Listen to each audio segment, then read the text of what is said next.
I'm a USB geek, love USB devices of all kinds, and that means I have to have a handful of USB hubs within arm's reach. And then, of course, I also happen to be a Star Wars geek. Well, ever since I was a kid. I remember watching the original Star Wars movie back in theaters. My dad took me one night and just fell in love with Star Wars at that point. Didn't start collecting Star Wars figures or toys until I think The Empire Strikes Back had been released, and I remember seeing an advertisement in a local circular for a store called Toys and More, and they were selling Star Wars figures for 99 cents a piece, and I ended up getting an AT-AT driver, AT-AT driver, and that was my first Star Wars figure, and I still have it somewhere. At least my parents have it somewhere.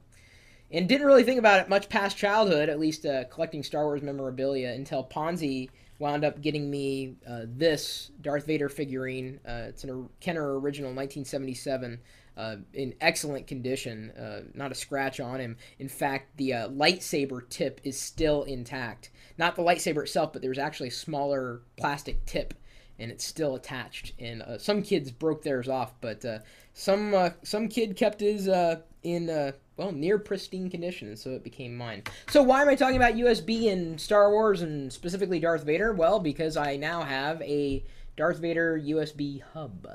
It is easy to operate. Plug it into an open USB port.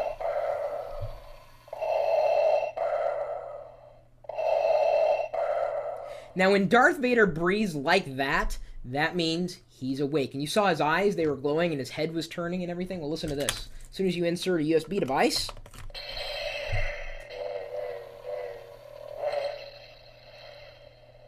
you know it's connected. There you go. And the nice thing is, too, is that this cable does not get detached. Cable detached? Not so much. It is a single USB cable, and unless, of course, you knot it, and tore it in two, you'd never lose the USB cable. So that's kind of nice to have that accompany it. I don't know if I really have any feedbacks related to feedbacks. Listen to me. I was thinking dewbacks for some reason, and it came out feedbacks. I got bantha on the brain. Oh, wait.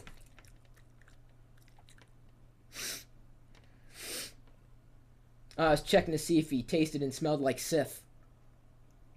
The only thing that really doesn't work is the midi-chlorians. They're not Mac compatible, but of course, as a USB hub, you really don't need midi-chlorians to power it. It's powered by USB itself.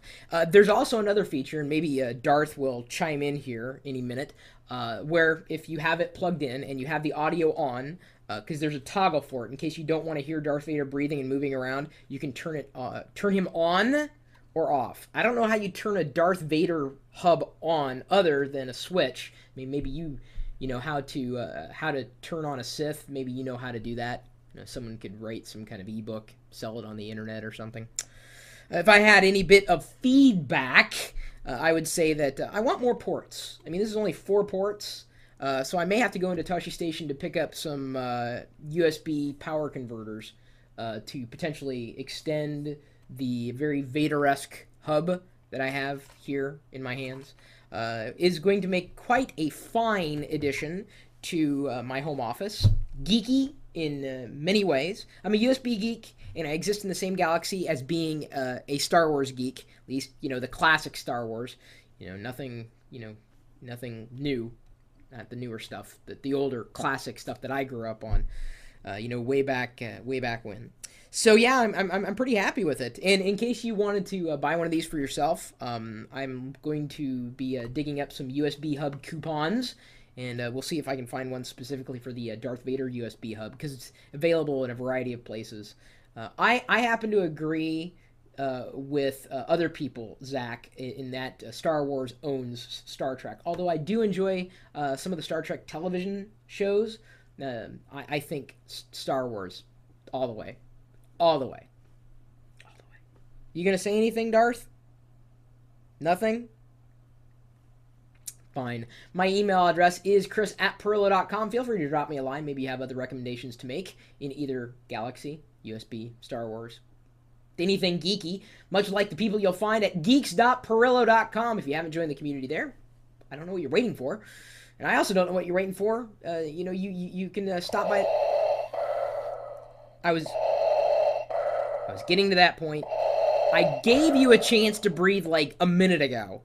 You didn't take that chance. Probably not wise to upset a Sith Lord, much like it's not wise to upset a Wookiee. Anyway, I don't know what you're waiting for. We've got this chat room, which is open 24 hours a day, 7 days a week, and we're typically talking tech at live.perillo.com. We'll see you later.